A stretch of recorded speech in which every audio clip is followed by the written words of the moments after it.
Bonjour, bienvenue dans On s'explique. J'ai le plaisir de recevoir aujourd'hui Cédric Brulle. Cédric, bonjour. Bonjour Frédéric. On s'explique ? On s'explique.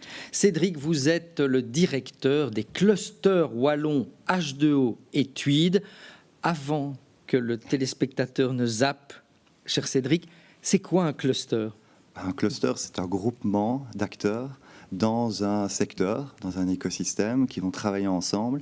Et nous, les écosystèmes sur lesquels on va travailler sont l'énergie et l'eau. Et ces acteurs, qui sont-ils ? Ce sont des entreprises, des acteurs publics et des acteurs de la recherche, de l'innovation ou des acteurs de la formation. Alors, on vous a invité parce qu'effectivement, vous êtes directeur du cluster Tweed qui est dédié aux énergies renouvelables. On y reviendra dans quelques secondes. L'actualité, c'est que vous avez lancé il y a quelques semaines ce fameux cluster H2O dédié à la filière de l'eau. L'objectif principal, c'est quoi ?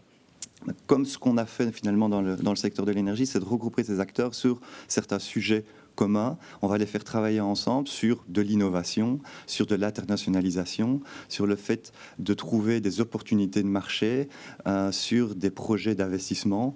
Et donc, ils vont devoir travailler finalement, puisque les thématiques deviennent de plus en plus complexes.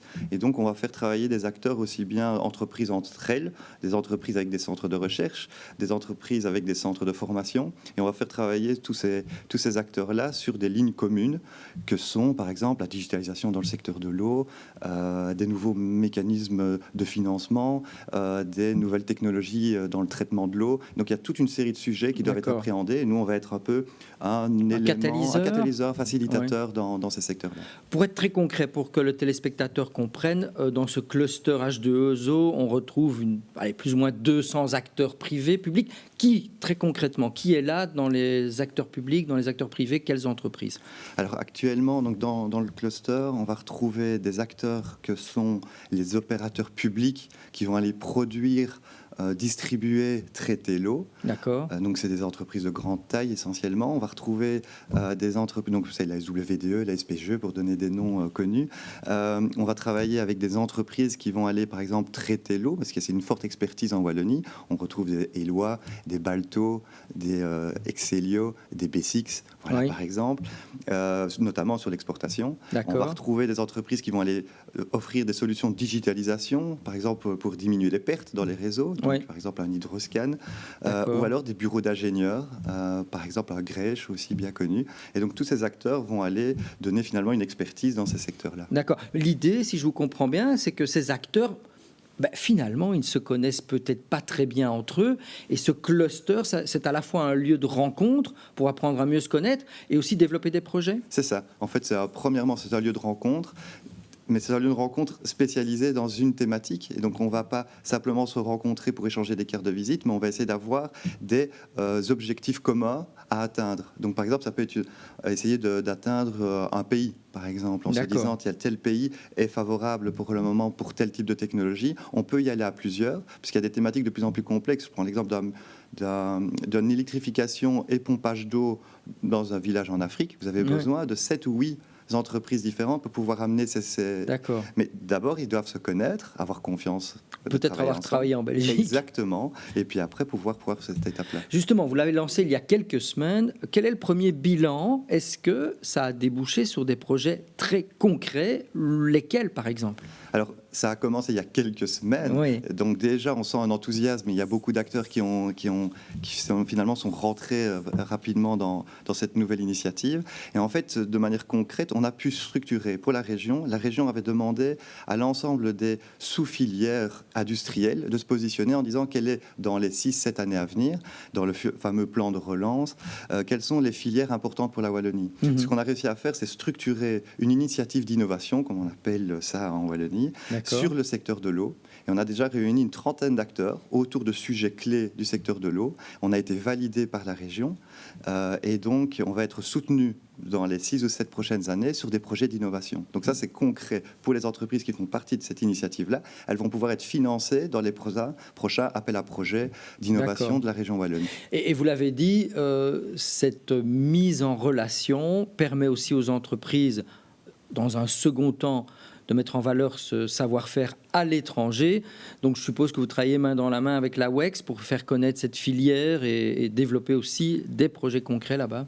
Ça a d'ailleurs été l'initiative au départ, c'est les entreprises qui se sont regroupées ensemble il y a 3 ans et se sont dit comment est-ce qu'on peut, sur l'international, on est déjà en train de faire des partenariats avec la Tunisie, le Maroc, l'Algérie, des grandes entreprises comme les WDA faisaient des partenariats là-bas, comment est-ce qu'on peut amener des entreprises PME ou des prestataires de services ou de produits, comment est-ce qu'on peut les amener aussi. Et donc en fait l'initiative de la création du cluster H2O, c'est le marché qui se dit comment est-ce qu'on peut se constituer, avec notamment le soutien de la WEX. Et puis finalement on s'est dit mais pour pouvoir aller sur l'international, il faut d'abord travailler. D'abord mieux se connaître ici en Wallonie. C'est vraiment l'international qui est un objectif final, mais d'abord il faut constituer la force ici en présence en Wallonie. Alors sur le plan pratique, je l'ai dit au tout début, vous êtes responsable d'un autre cluster qui est TWID, dédié aux énergies renouvelables, et H2O a été intégré à ce TWID.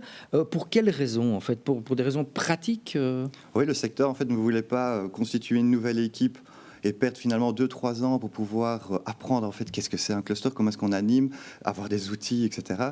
Donc nous, on avait une équipe déjà en place. Donc on utilise finalement l'équipe qui est en place pour pouvoir avoir une filière qui est d'ailleurs hyper complémentaire. Alors complémentaire en termes de défis, oui. La digitalisation, c'est 2 infrastructures à digitaliser, à moderniser. Il y a des défis climatiques. La durabilité, c'est des enjeux communs. C'est le point commun, exactement. Et on voit en fait que des entreprises travaillent en fait dans les 2 secteurs. Donc on est en train de... On a fait notre assemblée générale, on a regroupé finalement ces 2 secteurs et on voit qu'il y a déjà beaucoup de liens entre ces 2 secteurs. Un exemple, vous utilisez des pompes pour pouvoir monter de l'eau. Oui. Ces pompes peuvent être utilisées pour faire de la flexibilité dans le secteur de l'énergie. Donc les 2 sont intimement liés. Si on s'intéresse un moment uniquement à TWID, aujourd'hui, là, ça représente combien d'acteurs et quels sont les enjeux? L'hydrogène, par exemple, on en parle beaucoup.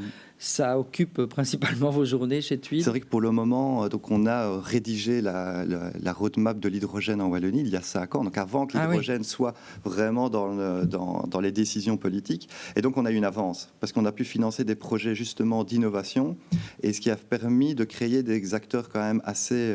intéressant. Et maintenant, on a le principal fabricant d'électrolyseurs. L'électrolyse permet en fait de fabriquer, de produire de l'hydrogène vert, ce qui est l'objectif, parce que pour le moment, on avait de l'hydrogène fait à partir d'énergie fossile, ce qui n'est pas du tout l'objectif. Et là, le principal fabricant est wallon. Donc, c'est John Cockerill pour les citer. Oui. Grâce à ça, on a un écosystème autour de PME, de sorte de recherche, besoin de formation. On a besoin de structurer ça. Et on a constitué au sein du cluster un sous-ensemble, H2Hub Wallonia, qui permet de structurer cette filière-là. Et on le fait aussi sur d'autres filières.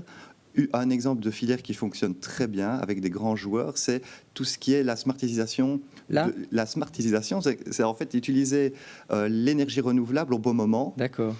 En fait, on n'est pas un gros producteur d'énergie renouvelable en Belgique, mais par contre, on a l'intelligence du système. Et donc, on a créé des entreprises qui sont très fortes pour finalement utiliser l'énergie au bon moment. Et donc, par exemple, un Enside va utiliser l'intelligence artificielle pour pouvoir prendre cette énergie au bon moment. Ou un Hology va faire du software. Donc on a créé des boîtes qui font 100 personnes et qui se positionnent à l'international. J'en reviens au cluster H2O que vous lancez quand même à un bon moment parce que il est prévu un investissement de la part des autorités wallonnes de 200 à 300 millions par an, si je ne m'abuse. À quoi va servir principalement cet argent ? En fait, ça a été calculé, c'est que dans les 10 prochaines années, il y a besoin de plus ou moins 3 milliards pour pouvoir moderniser les réseaux d'infrastructures, notamment en production, traitement et distribution de cette eau.